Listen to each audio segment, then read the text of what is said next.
Excuse me, sir. May I come in?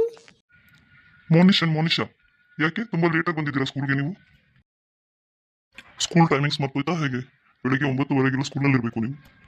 Okay ಬನ್ನಿ, ಒಳಗಡೆ ಬಂದು ಕೂತ್ಕೊಳ್ಳಿ. ನಿಮಗೆ ವಿಚಾರ ಗೊತ್ತಾ? ನಮ್ಮ ಸ್ಕೂಲಲ್ಲಿ ಡಿಬೇಟ್ ಕಾಂಪಿಟೇಷನ್ ಇದೆಯಂತೆ. ಹೌದಾ? ಯಾವಾಗ?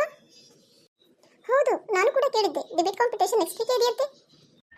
ಹಾಗಾದರೆ ನಾವು ಕೂಡ ಪಾರ್ಟಿಸಿಪೇಟ್ ಮಾಡೋಣ. ಓಕೆ, ಇದ್ರ ಬಗ್ಗೆ ನಾವು ಎಲ್ಲ ಮಾಹಿತಿನೂ ನಮ್ಮ ಟೀಚರ್ ಹತ್ರ ಕಲೆಕ್ಟ್ ಮಾಡೋಣ. ಆಮೇಲೆ ಡಿಸೈಡ್ ಮಾಡೋಣ ಪಾರ್ಟಿಸಿಪೇಟ್ ಮಾಡೋದಾ ಬೇಡವಾ ಅಂತ. ಒಳ್ಳೆ ಕಂಟೆಂಟ್ ಇದ್ರೆ ನಾನಂತೂ ಖಂಡಿತ ಪಾರ್ಟಿಸಿಪೇಟ್ ಮಾಡ್ತೀನಿ. ಕಂಟೆಂಟ್ ಯಾವುದೇ ಇರಲಿ, ಪಾರ್ಟಿಸಿಪೇಷನ್ ಮುಖ್ಯ. ಓಕೆ, ನಾನು ಇದ್ರಲ್ಲಿ ಪಾರ್ಟಿಸಿಪೇಟ್ ಮಾಡ್ತೀನಿ.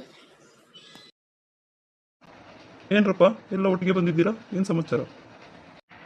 ಸರ್, ಅದು ನಾವು ಡಿಬೇಟ್ ಕಾಂಪಿಟೇಷನ್ ಅಂತ ಕೇಳ್ಪಟ್ವಿ, ಅದ್ರ ಬಗ್ಗೆ ಮಾತಾಡೋಣ ಅಂತ ಬಂದಿದ್ದೀವಿ. ಸರ್, ಯಾರಾದರೂ ಪಾರ್ಟಿಸಿಪೇಟ್ ಮಾಡ್ಬೋದಾ? ಹೌದು, ಯಾರಾದರೂ ಪಾರ್ಟಿಸಿಪೇಟ್ ಮಾಡ್ಬೋದು ಇದರಲ್ಲಿ. Next week debate competition. ಇದರಲ್ಲಿ ಎಷ್ಟು ಜನ ಪಾರ್ಟಿಸಿಪೇಟ್ ಮಾಡ್ಬೋದು ಸರ್? ಇದರಲ್ಲಿ 2 ಟೀಮ್ ಇರುತ್ತೆ, ಒಂದು ಫಾರ್ ಅಂಡ್ ಅಗೇನ್ಸ್ಟ್.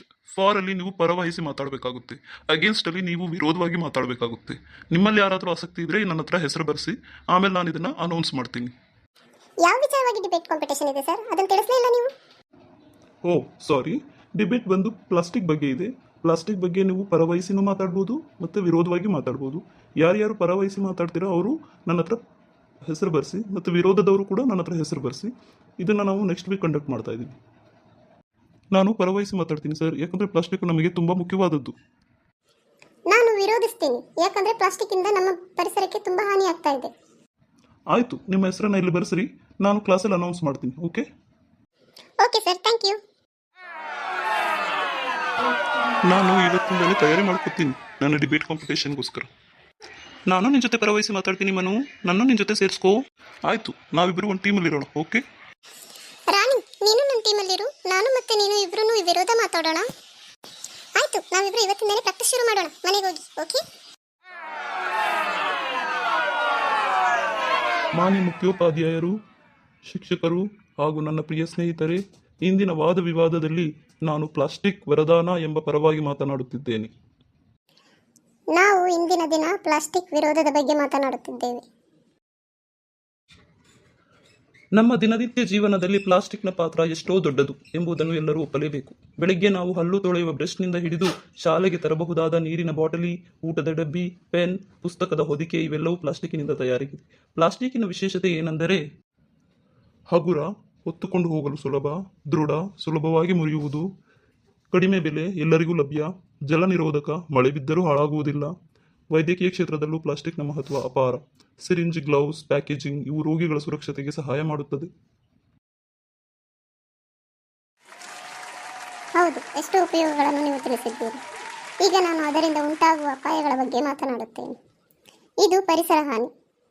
ಪ್ಲಾಸ್ಟಿಕ್ ಸುಲಭವಾಗಿ ನಾಶವಾಗುವುದಿಲ್ಲ. ಅದು ನೂರಾರು ವರ್ಷಗಳವರೆಗೆ ಭೂಮಿಯಲ್ಲಿ ಉಳಿಯುತ್ತದೆ. ಪರಿಣಾಮವಾಗಿ ಮಣ್ಣು ಮಲಿನ್ಯವಾಗುತ್ತದೆ. ನದಿ, ಸಮುದ್ರ ಮಾಲಿನ್ಯ. ಲಕ್ಷಾಂತರ ಟನ್ ಪ್ಲಾಸ್ಟಿಕ್ ಸಮುದ್ರದಲ್ಲಿ ಸೇರುತ್ತಿದೆ. ಮೀನುಗಳು ಮತ್ತು ಸಮುದ್ರ ಜೀವಿಗಳು ಪ್ಲಾಸ್ಟಿಕ್ ತಿನ್ನಿ ಸಾಯುತ್ತಿವೆ. ಆರೋಗ್ಯ ಅಪಾಯ. ಪ್ಲಾಸ್ಟಿಕ್ ಉರಿಸಿದಾಗ ಹಾನಿಕಾರಕ ಧೂಮ ಉತ್ಪತ್ತಿಯಾಗುತ್ತದೆ. ಇದರಿಂದ ಉಸಿರಾಟದ ಸಮಸ್ಯೆ ಉಂಟಾಗುತ್ತದೆ.